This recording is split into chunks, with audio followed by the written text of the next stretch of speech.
hobby machinists who have a 4-inch rotary table, 3-inch rotary table. I want to include you, but I have this 5-inch piece of aluminum, and there's people better qualified to show you how to clamp that down to a small rotary table. This is a 4-inch, but I'm just going to show you what I came up with. This right here, that's a T-nut, that bottom one, and it's just extra long. So if you look,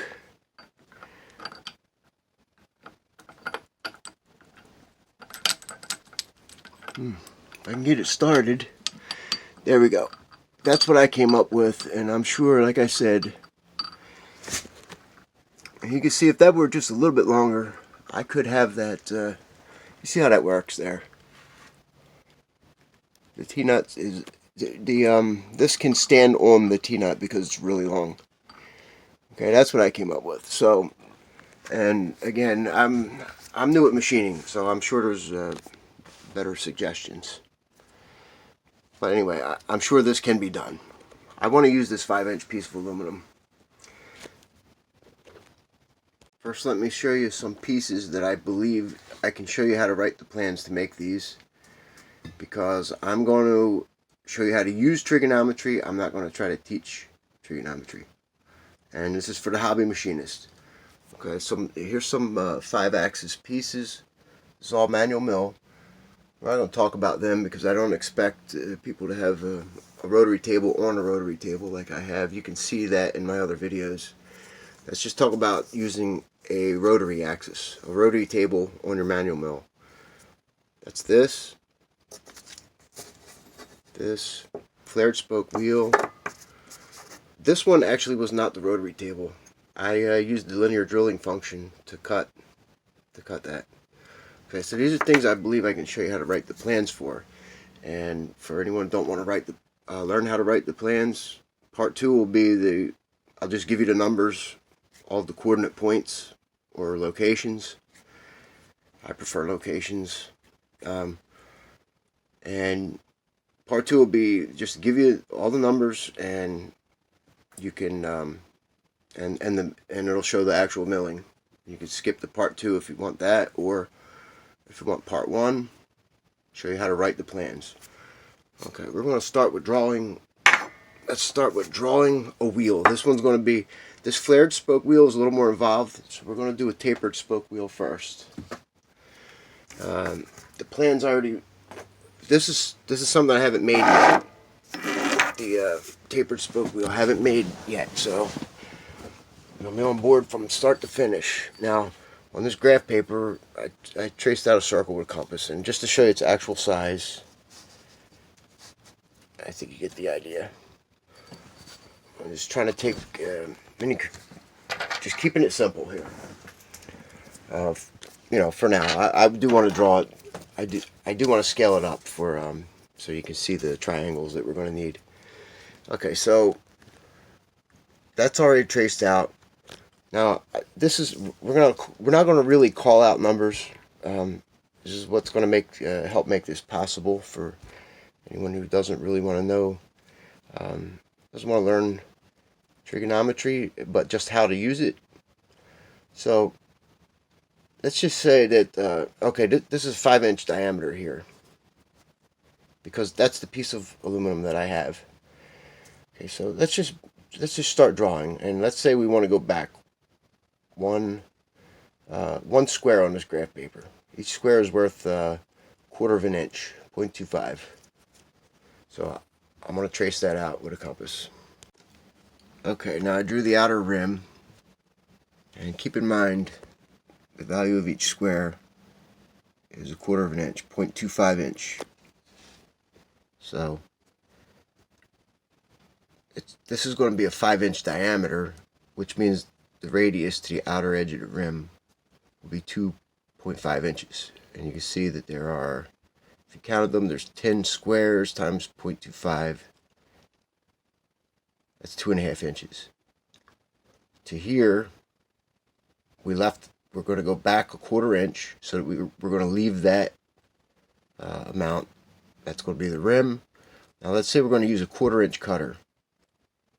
Right, so let's go about a 1/4 inch cutter would be one of these squares. So let's go right here. Let's kind of lightly draw a cutter there. 1/4 inch cutter. Okay, now the center of that cutter is going to be 8.5 squares away from the origin here. This is 0x, 0y. So we're 8.5 squares away from that. So that means we are, I'm looking at my calculator here. 2.125 inches. Now let's say we go up from here, 1/4 inch. Right, let's put a point right here. Let's redraw the cutter.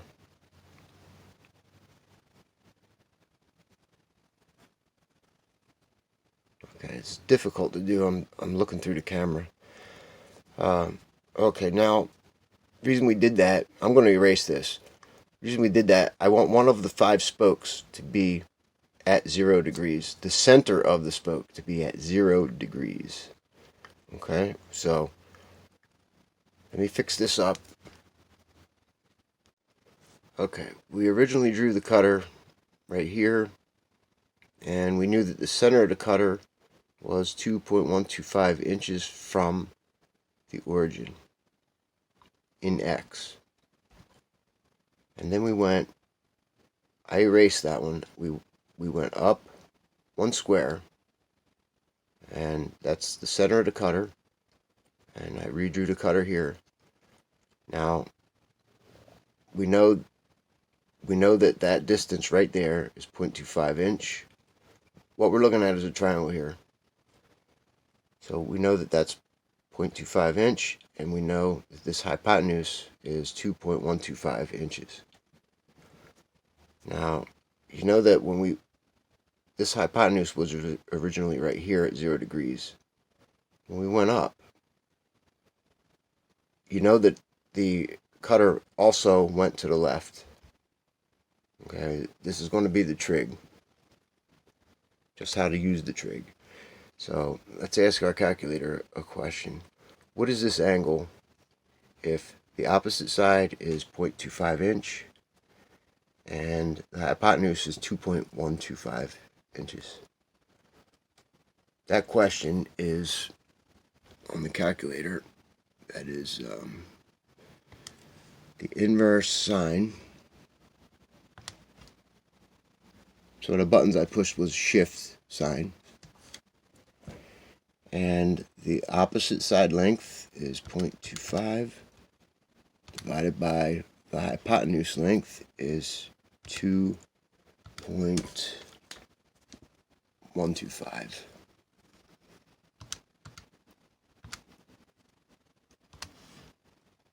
And the calculator will answer our question.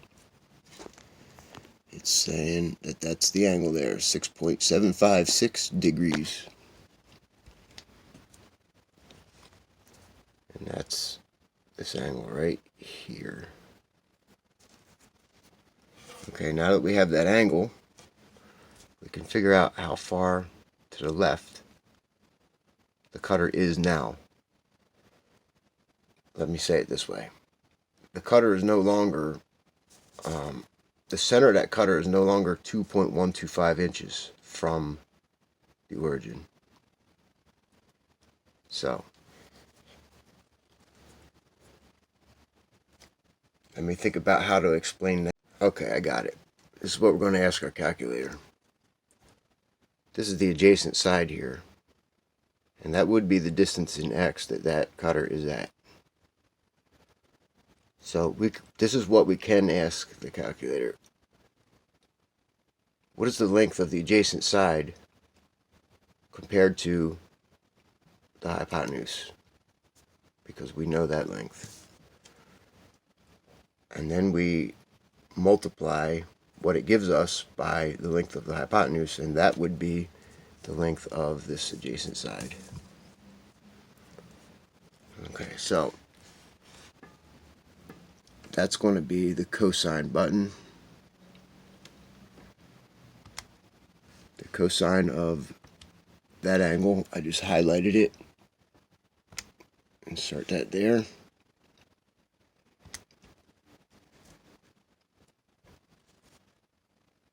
Times the length of the hypotenuse is 2.125.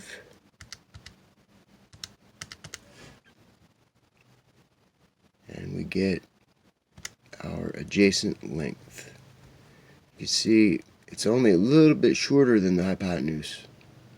2.11024 inches. It's only a little bit shorter. So now we have everything. We have the opposite side, we have the hypotenuse. Those are the two we started with. And we have our distance in x, where that cutter actually is now. So this is on your rotary table. This is the center of the rotary table, and your cutter is directly above the origin here. Center your cutter, center of the rotary table, center of the wheel we're making. All your digital readout says 0x, 0y. You travel in x out to 2.11 inches, and then you travel up in y 0.25 inches. That's where the cutter is right now. Okay, I've cleaned this up here. What we have is a cutter drawn in two places, and that'll make sense real soon.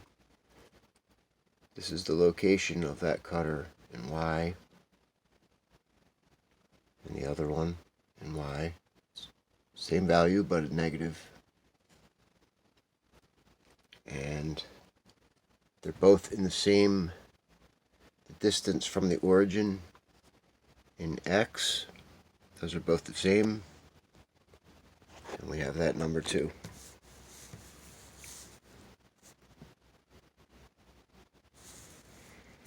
Okay, now what we're going to do so that you can see what a spoke looks like, we're going to draw a cutter up here, we're going to draw a cutter over here, and then we're going to make copies of them down here, and then I'm going to draw it and you'll see what the spokes look like. So how we do that, okay, we know that this is going to be a 5-spoke wheel, and we know that at 0 degrees out here, that's the center of one of the spokes. So we know that the next spoke this way, the center of that spoke is going to be at 72 degrees. Now we know that from the center of the spoke, we went up an amount of degrees, and that was that number that's highlighted in blue there. Right there where I have highlighted in blue, I stored that in A. And what I did was, this is how you draw that that cutter in the next spot we want it drawn at. So we're going to take the sine of 72 degrees minus A and multiply that by the radius of that's the hypotenuse that used to be right here that I erased. I'm calling that a radius now. Okay, so sine of 72 degrees minus A times that radius gives us our distance in y. And then to help us draw that point, we divide that answer by 0.25. That's the value of each square. And we get, that tells us how many squares to count upward. 7.7 squares. And then we do the cosine of 72 degrees minus A times the radius. And we get, that's our distance in x from the origin. And again, we divide by the value of each square to make it easier and be able to just count the squares and put a dot there. So you can see there, now cosine is giving us our distance in x, and it's 3.55 squares, distance in x. So if we counted 1, 2, 3.5, a little more than a half, and then it told us to count sine, let's see, where is it there? 7.71 squares up. So here we go. 1, 2, 3, 4, 5, 6, 7.717. You see, I have a dot lightly drawn there. Let's darken it up. And that is where we're going to draw another cutter. Okay. I'm going to fix this up again off camera. I'm going to erase that and fix it. Now, straight down from there, we can do another one. See, I already have the point there. Okay. Now, we need only 2 more. I'm going to show you how to get this. That is, okay, first let me say this. We're just trying to make a wheel that looks nice. So from the origin, what I did was I counted out 2 squares, 2.5 squares, and I went up in an arcing motion 36 degrees. And to draw that point, we have right here the sine of 36 degrees times 0.625, because that's 2.5 squares. 2.5 squares times 0.25 is each square is 0.625 inches. So we want our distance in y, so we do the sine of 36 degrees times that. That's going to be, we went out 2.5 squares. That's going to be a new radius that we're talking about. Okay, so, and we got, that's our distance in y, divided by the value of each square. That's the amount of squares. So, and then the cosine is for our distance in x to draw that point. So cosine of 36 degrees times that radius, and we get that distance, and again divide by the value of each square. That's the number of squares. So you can see here, that last one that's still highlighted, we're going to count 2 squares to the right, and above that we're going to count 1.46 squares upward. So 2 to the right, 1.5, a little bit less than 1.5 up. Okay, so 1, 2 to the right, a little bit less than 1.5 up. All right, so we have a point. We're going to draw our cutter there, and straight down from that, draw our cutter here. Okay, now I'm going to fix that up, and I'm going to show you how we can look at what one of the spokes looks like now. Because I'm going to get a straight edge, and I'm going to trace, and you'll see, and you'll be able to see it. Okay, now I drew that in nice. Now you didn't have to draw this one or this one. We don't need that. I did that in case you want to, and so that I can show you. That's what one of the spokes will look like. You can see it's tapered. And these are, that spoke is the parent material that's going to be left behind. I erased the little bridge that was here just so that it shows the parent material. And these are windows that are cut out. What I should have said was 72 degrees because 360 degrees divided by 5 is 72. That's why, that was at 72 degrees. And that would have been the center of the spoke, but we had to subtract what I have stored in A from that to draw the cutter, because remember, center of the spoke is that far away from the cutter on either direction. Okay, so, and 36 degrees is half of 72 degrees. That's why we went up that high here. Well, that's why we went that distance in degrees here. Okay, now we're gonna, all those numbers, I wrote all those numbers down on the paper. All these locations, you can see. Now, we're going to have to align, let's look at this one here. This is a cut. The cutter is going to be here. Let's say we're going to plunge in here, and we're going to cut to here, and then we're going to pull out. Now, we need to rotate this so that that will align, so that that cut will align with the x-axis.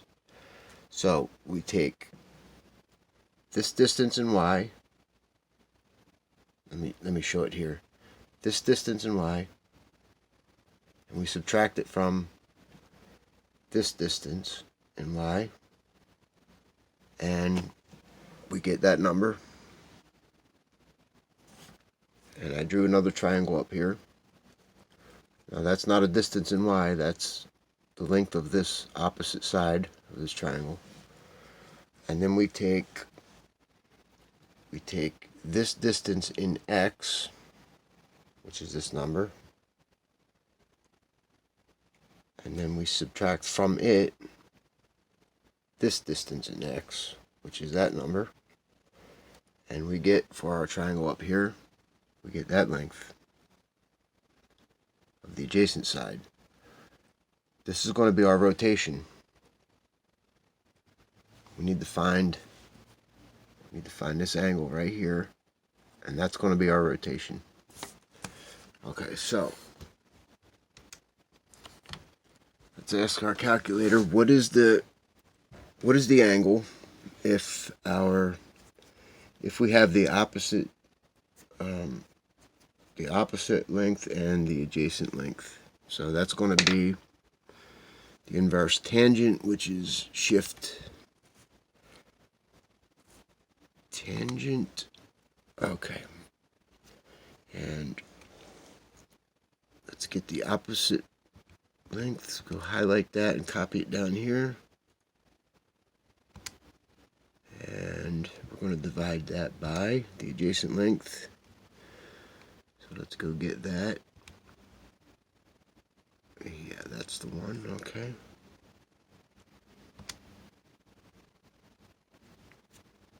And we don't have to close the bracket, but let's do it. And that's going to give us the angle. 4.18333 degrees. That's going to be our rotation.